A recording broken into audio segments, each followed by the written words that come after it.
The rain soaked the city, but it could not wash away the desperation settling in every shelter, nor soften the lines drawn by pride and want. In the sanctuary's battered halls, our fellowship splintered, voices raised not in harmony, but in dissent. Admiral Lockhart's iron ambition pressed from one side, Tomathan's guarded generosity from the other. I listened as immense words danced around the wounds of the city, as Nameless and Saber weighed profit and principle, and as Fractis watched with a quiet, weary patience.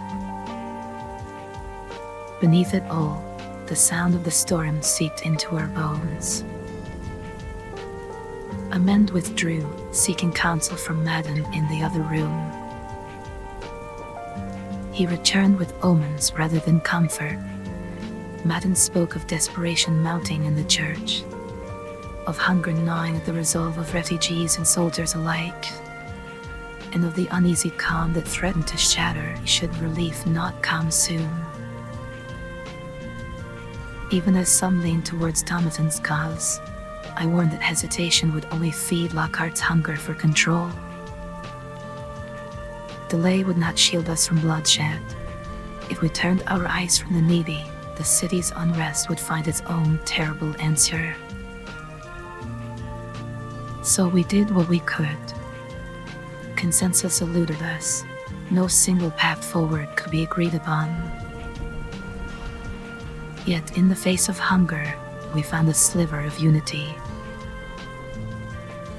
We resolved to journey to the greenhouse, not out of allegiance to one side or another, but because there, perhaps, we could ease the suffering of the hungry without yet sealing our fates. It was a reprieve from decision, a chance to act with mercy before choosing where our loyalties would lie. We sent Madden to seek out Tomathan with careful purpose. Our request was simple, but weighted with intention. Tomathan was to meet us at the greenhouse. There we would offer knowledge of the coming blood-red moon, a warning bartered in good faith, with the hope that a gesture of candor might buy us more than mere gratitude. Tomathan is a creature of business, a merchant who values the commerce of fair trade. By coming to him openly, bearing information and the possibility of allegiance, we sought to set the stage for negotiation. Perhaps, if we met him with honesty and purpose, he would in turn treat us as partners rather than pawns. Through rain and mud, we made our pilgrimage to the greenhouse, a glass sanctuary now claimed by shadows and the scent of decay. As we neared the shattered entrance, a voice echoed from within, strange and disembodied, a plea for help, begging us to save her babies. Uncertainty flickered between us. I asked, cautious, if we were speaking to the greenhouse's caretaker, for I had heard that she perished alongside Evelina, her fate of rumor spoken and lamplight in sorrow. The voice faltered for a moment, confusion coloring her words, but urgency quickly returned. Save my babies first, she insisted, and then we can talk. We pressed further into the grounds, following her desperate summons, and found chaos.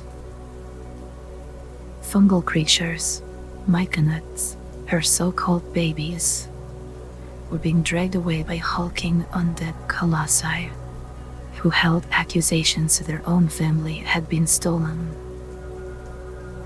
We intervened as best we could, blades and wills set against overwhelming force, but our efforts were not enough to spare them all. Some of the creatures were seized and borne off into the ruin, leaving their would-be guardian's voice strained with grief and frustration, and the rest of us standing amidst the wreckage, questions multiplying in the silence that followed. When the violence faded, we followed the caretaker's instructions deeper into the greenhouse. to a laboratory now quarantined behind a wall of reinforced glass. There, in the flickering half-light, Camilla revealed herself, not as a phantom, but as something caught between something she once was and what the spores had made her.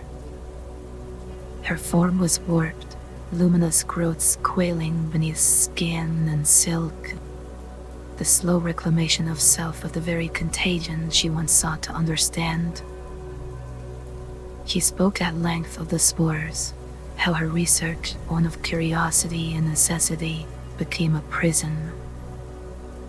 The fungus she had hoped to catalog, and perhaps harness, soon revealed its true, merciless nature. It does not merely infect, it consumes, transforms. Her own body was a testament, fingers warped, thoughts scattered at the edges, memory fragile as spun glass. Even her clones, created as a safeguard or perhaps a vain effort to cheat death, had been overtaken one by one. Not a single vessel remained untouched. The spores, she confessed, had become more than a garden's threat. They were an existential blight. Were these spores to every breached containment, were they to slip free from the greenhouse and take root in the wild earth, the result could be nothing short of apocalyptic. Should the Eldritch, already immune to many laws of nature, be infected, the world itself might be devoured. The greenhouse was not a sanctuary. It was the thinnest wall between hope and annihilation.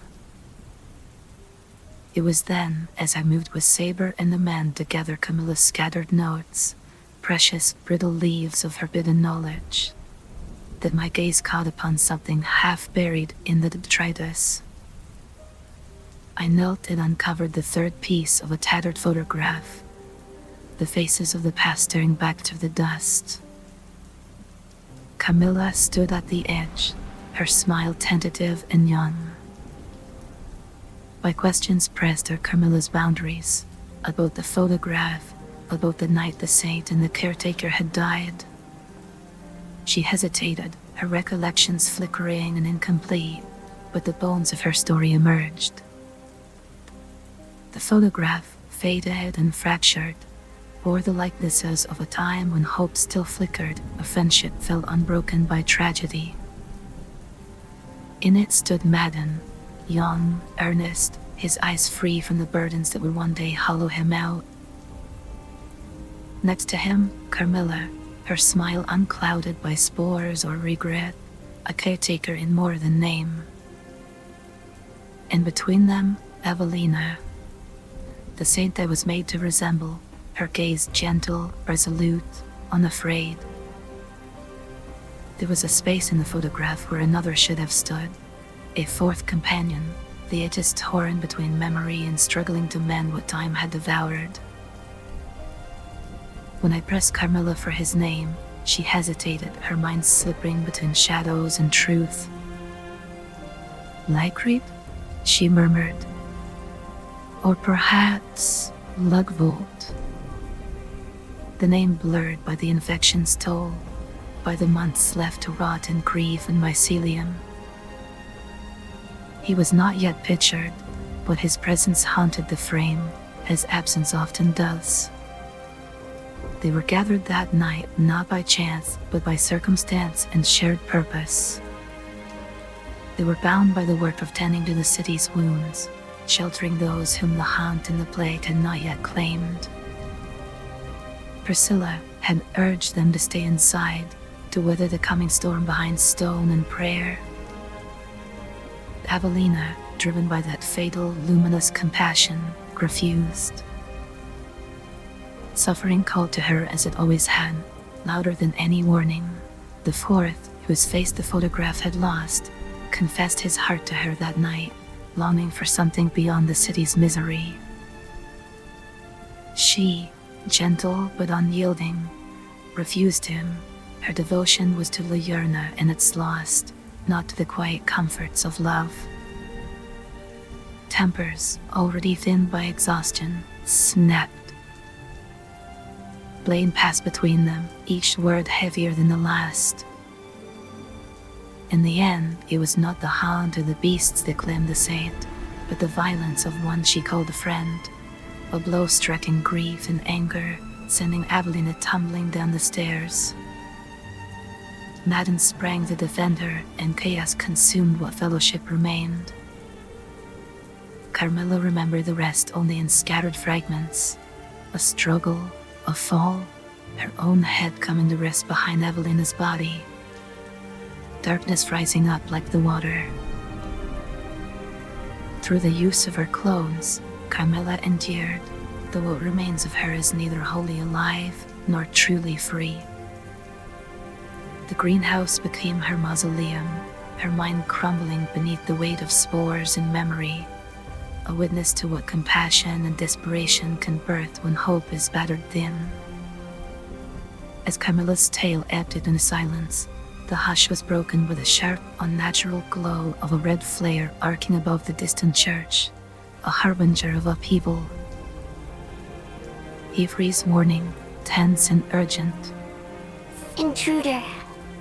crackled through the static, leaving no room for rest or reflection. Whatever peace we hoped to buy with our labors at the greenhouse was now slipping through our fingers. It was in that unsettled moment that Stag, ever the quiet architect of miracles, offered his aid.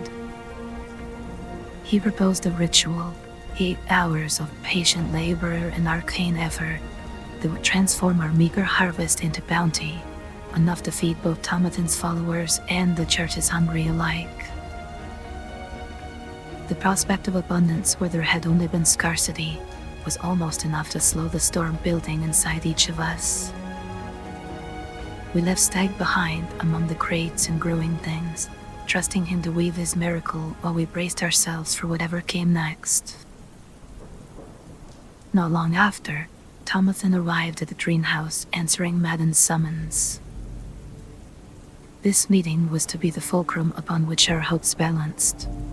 Here we would barter knowledge of the coming blood-red moon, and through honest commerce, seek an accord that might spare the city further suffering. Yet, even as words of truth gathered on unfounds, a man, heedless, callous, wielding privilege as though it were wisdom, shattered the fragile plan we had labored to build. His actions were not those of a tactician or a diplomat, but of one who could not be bothered to weigh the consequences when it was other people's lives on the scale. With a careless flourish, he revealed Lockhart's plan to attack Tomatin, hurling the city's fragile peace into jeopardy before we could even lay our offer of aid upon the table.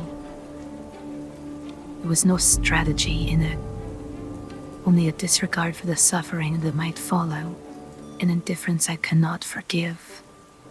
Not when so many souls wait on the edge of famine and fear. Tomatin received our warning with genuine appreciation. The news we brought, though not intended as a gift, sharpened his anger towards the church and strengthened his resolve. Every word seemed to kindle some old resentment. Each detail we revealed fanned the simmering fury he held for their machinations. He made no secret of his disdain for their politics, nor of his relief at having warning before their blade fell. Though he was clearly displeased that we intended to return and investigate the flare at the church, rather than cement our allegiance to his cause, we stood firm. We would not be hurried into oaths, especially not while uncertainty pressed at the city's gates. In the end, perhaps out of obligation for the intelligence we had provided, or perhaps from calculation and the desire to keep us within his sphere, Tomatin granted us passage back across the city. As a token of thanks and a tool for future intrigue, he presented a man with a ring worth more than most lives, a band of gold and secrets, capable of two-way communication with its bearer. The gesture was generous, but not without strains. I could not help but note how easily this ring would allow men to feed Thomathan additional information, unbound by the scrutiny of his companions. As we turned to leave, the fractures within our party grew more pronounced. Nameless, his voice tight with anger, challenged the men for so carelessly casting away what we had meant to barter. Our intention had been clear: to approach Thomathan as equals, to trade knowledge of the blood-red moon for an alliance or aid, not to simply offer it up and lose what leverage we possessed. Amend, ever poised, met the accusation with an airy dismissal, declaring that building relationships and reputation await any cautious scheme we had conceived. I too spoke, unable to let his actions pass without answer. I reminded the men that we had not come to fan the embers of war, but to offer warning and seek common ground. If his impulsiveness set the city ablaze, if innocents were left to suffer in the aftermath, then I could not and would not walk that path beside him. His words were practiced, his smile polished, but beneath them lingered a disregard for the fragile balance we had tried so hard to preserve. So we left the greenhouse behind, entrusting its promise of abundance to Stag, and turned our faces towards the church, uncertain if what awaited us would be peace or simply a new kind of ruin. Admiral Lockhart's message came at the trembling quiet before the next disaster, her words edged with accusation. Thomathan, she insisted, was behind the newest outrage. Manikins had stormed the church, stolen precious supplies, and worst of all, had taken Sarah. But we, who had only just left Thomathan's company, knew the truth lay elsewhere. The enemy moved in shadows Lockhart refused to see. A note awaited us, its riddle as chilling as its threat. Meet me at the paint shop south of Time. We puzzled over its meaning until a tattered map in Sarah's room revealed the answer. The paint shop lay south of the clock tower, in the city's dwindling heart. We made our way there, hearts heavy, blades close at hand.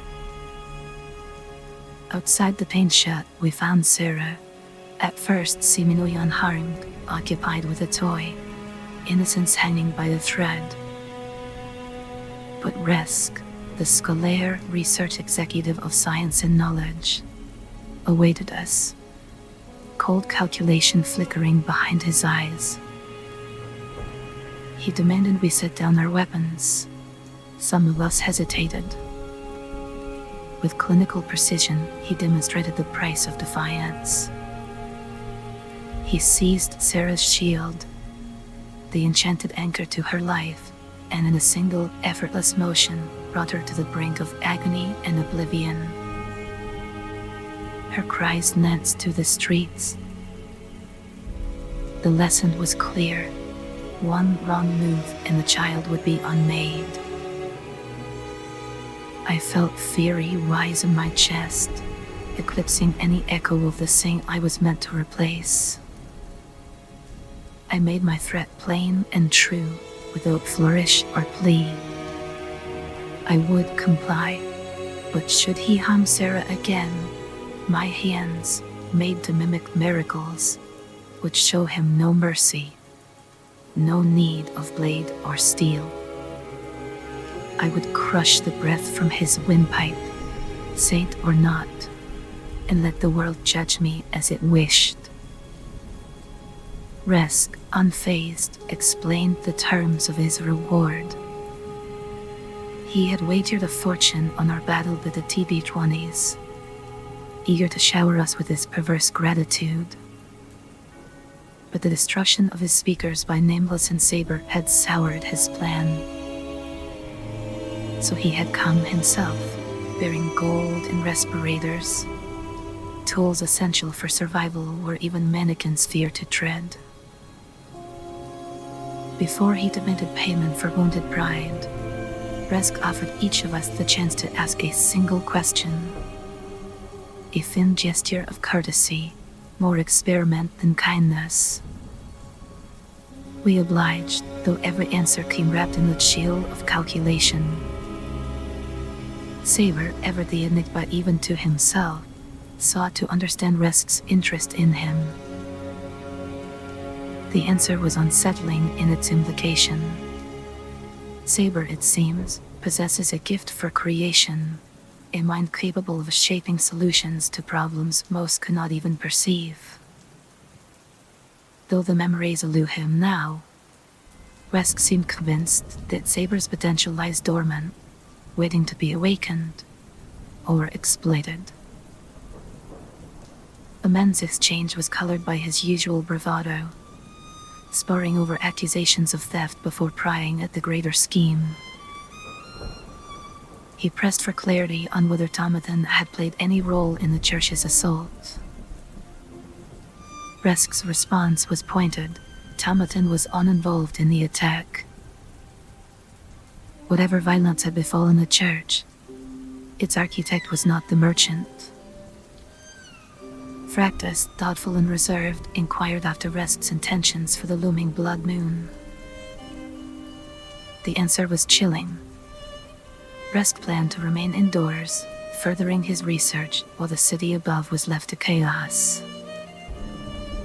He described a legion of shock troopers, hidden, deadly, and nearly impossible to detect, unleashing devastation with clinical detachment. The attack on the church was but a demonstration, using broken tools unfit for true war. My own question was of a different sort, less about intrigue, more about the welfare of a soul entrusted to my care. I demanded to know the nature of the curse that binds Sarah and what might unravel it. Resk, for all his cruelty, gave an honest answer. A remove curse spell would free her soul, granting her the mercy of a normal death. But if we sought to preserve her life in her altered form, she would need to be bound by the same magics that empower the artifacts we carry. In exchange for his reward, Resk demanded atonement for wounded pride. Saber and Nameless were to apologize for their actions at the power plant. Saber acquiesced, offering the demanded words. Empty perhaps, but sufficient to close the page on Resk's ritual of power. Resk did not care for sincerity. For him, the act itself was everything. Apology was ceremony, not repentance. But Nameless? He could not or would not yield. Even as Sarah's suffering mounted, her life tethered by a thread, and her pain echoing off of every cold wall, he stood mute. A child wept, agony twisting her small frame, and still he held fast to his pride as if it were more precious than mercy. The glint of a dozen sniper scopes settled on his chest, a warning written in cold metal, the cost of stubbornness laid plain. Resk departed without drama, his work done, the consequences left to us. His last act was an order to his unseen executioners. The shots that followed were as swift as they were unforgiving.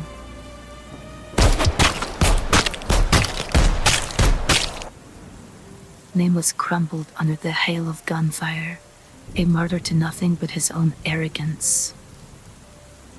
In that moment, I saw not conviction, but a man choosing self-importance over the suffering of an innocent. A failure so profound that not even the promise of death can move him to humility. It was left to Fractis to keep the blood from pooling beneath Nameless's body, to rescue pride from becoming a corpse a second time. The men gathered Sarah, leading her back through the paint shop's battered shelves and faded color, a hollow comfort for a mind already broken by too many terrors. But for Sarah, there would be no true healing. Her soul, once bright, was now dimmed and afraid, her trust yet another casualty of the night's cruelty. As night settled like a shroud, Sarah refused the comfort of the church. She clung to my side, her voice tremulous but sure.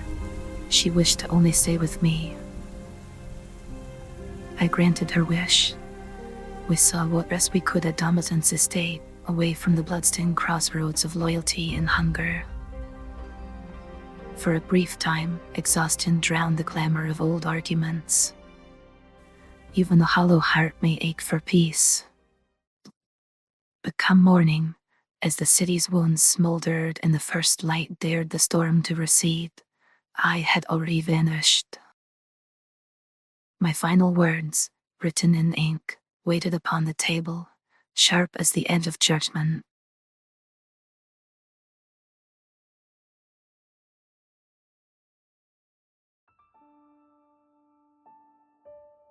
To those who once called themselves my allies, you have chosen your truths, and so I choose mine. Let these words remain as a ledger of what has been broken and what cannot be repaired. Nameless, you approached me in shadow, confessing that your patron demanded retribution for the harm a man dealt you in the wake of the Void Hound's attack. You are to let him walk blind into danger, to withhold your warnings, to shape your spells so that the blood moon claims him if it must. All because some faceless, unknowable force whispers it in the dark. That you would harm a companion at the behest of such a master makes you more a danger to those beside you than any threat we face beyond these walls.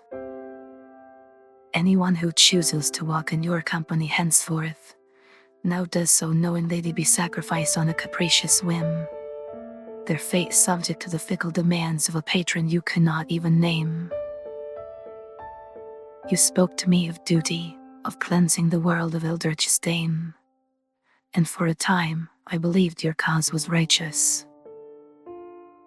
I see now the emptiness behind those words. For how vital could your mission truly be if, when put to the test, you would sooner embrace death, inviting a storm of bullets and condemning a child, than to part with two empty words? If your so-called purpose could be abandoned for the sake of stubborn pride, then it was never purpose at all. Mercy, for you it seems, is always too dear, even when the cost is nothing but breath and dignity. Your resolve is as brittle as your pride, and both are hollow. Amend, we stood together and laid out a plan. Warn Tamathan of the Blood Moon, barter for alliance, and seek a path towards peace before hunger and fear drown the city. Yet when the moment of consequence arrived, you cast aside every agreement, every hope for measured diplomacy, and instead laid bare Lockhart's plans before him, stoking the very fears we had hoped to ease. With a few careless words, you transformed caution into chaos and suspicion into open flame, fanning paranoia and calling it strategy. And you did it all with a smile, an aristocrat's smugness and a gambler's reckless delight, never once pausing to consider the fate of the men and women whose suffering you multiplied, while the fragile hope you so carelessly shattered. You wear the title of noble as if it were armor, yet in that moment you embodied none of what the words should mean. The true irony is that in your haste to play every side, you betrayed not only your companions, but the very notion of nobility itself. Your schemes made a mockery of compassion, leaving no space for mercy or trust. Now the city quivers at the edge of war, not because of the enemy without, but because you chose ambition over empathy and calculation over conscience. And what a strange and shameful thing. accepted in a fellowship of 5, it is the 2 fashioned of flesh and blood whose hearts are the most wanting. The ones made of artifice have shown more care, more conscience than those whose veins run red with the warmth of life. What irony, what tragedy to see the living outdone in empathy by the crafted. I do not say these things in anger alone, but in mourning. The sanctity of fellowship has been broken, not by monsters in the dark, but by callousness and pride at our own table. Sarah's trust is gone. Her childhood ended not by beast or curse, but by your hands. Because of this, I will not entrust her safety to your care. Your choices have proved you could not be trusted with the lives of the innocent, nor with the future of this city. She comes with me. If you should ever raise arms against the sanctuary I defend, you will find me waiting. I was meant to be hope, to be mercy's hand. Yet tonight, I find myself longing for the certainty of rage. If this is what you call fellowship, then let me remain forever a stranger to it. Signed, Evangeline Marchefort.